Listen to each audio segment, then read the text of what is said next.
Hi, my name is Cam Riley, and today I'd like to talk to you about marriage and how we can improve it. First, I would like to show you the Bible. The Bible gives us a great model of how marriage should be, and as young people, we should be doing a better job getting ready for marriage and taking it more seriously, and more importantly, making it God-centered because that will make it successful.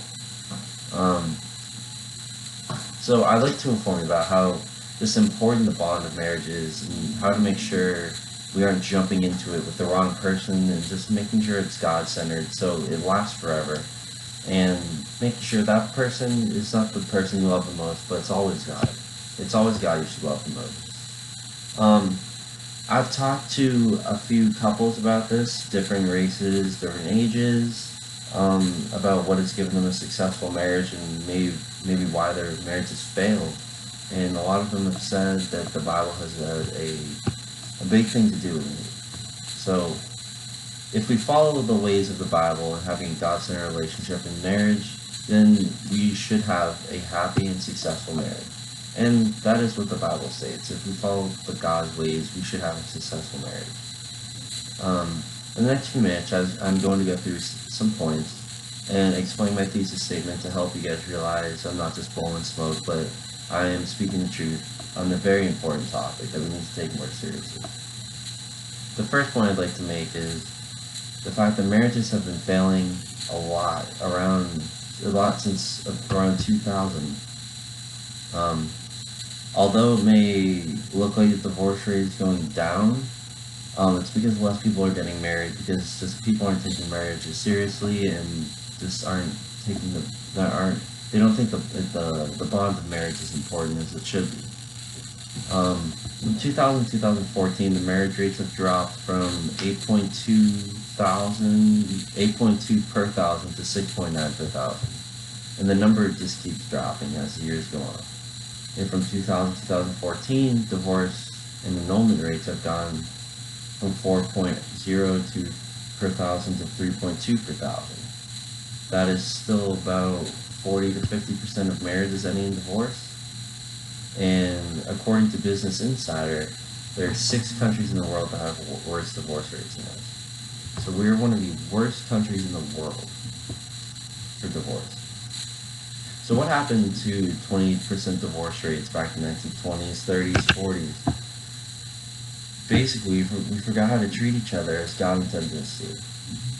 How men should treat women, how men and women should treat each other in marriage is with respect, and not to lust over others, but men specifically is respect. In 1 Peter 3:7, it's a great example of how we should act as a husband to our wives, and it is a commandment not to lust over others or anything, but just put God first. Last, we should praise them. We should praise our wives because they're a blessing to have, and the Lord has given them to us. Because let's be real, like, men can't do it all. We can't do it all. We need help. And now, so how women should treat their husbands is love with a soft heart, because us men, we try to be all manly and blah blah blah, but we need to come home to someone at the end of the day who can be soft hearted and love us, and we can not be afraid to be emotional with us. Also, to help and counsel men through situations that they may just not know how to get through, because a woman is a partner to just have forever, and a wife should be devoted to that. A wife should be devoted to their husband, just as a husband should be devoted to them. But specifically, a wife should be devoted to her husband and her family. As her husband works and provides, the wife does the same, just in a different way. Last, what does the Bible tell us about marriage? It tells us to be gentle to one another, have patience, be prepared to preserve through hard times, and keep unity forever.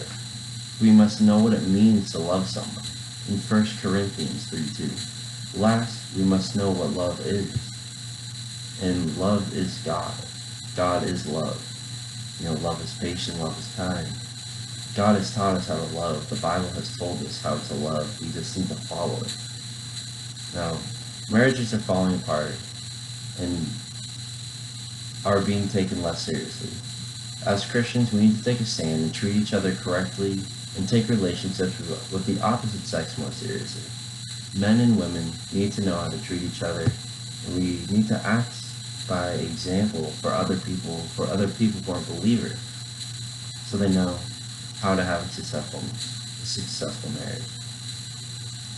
If we follow the ways of the Bible and having a God-centered relationship into marriage, then we will have a happy and successful marriage. The Bible gives us the best guidelines on how to have a successful, God-loving relationship.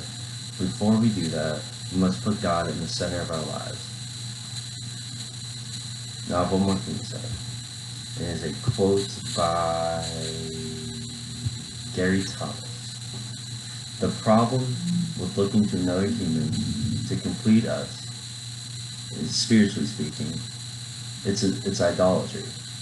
We are to find our fulfillment and purpose in God. And if we expect our spouse to be a God to us, he or she will fail. Every single day. Basically, we aren't perfect. And the only thing that's perfect is God, and we need God. Gary Thomas said it best. He is an evangelist and narrator for Christian literature. But basically, we need God, and as long as we put God first and our spouse second, we will have a successful marriage. But we must follow the guidelines of the Lord.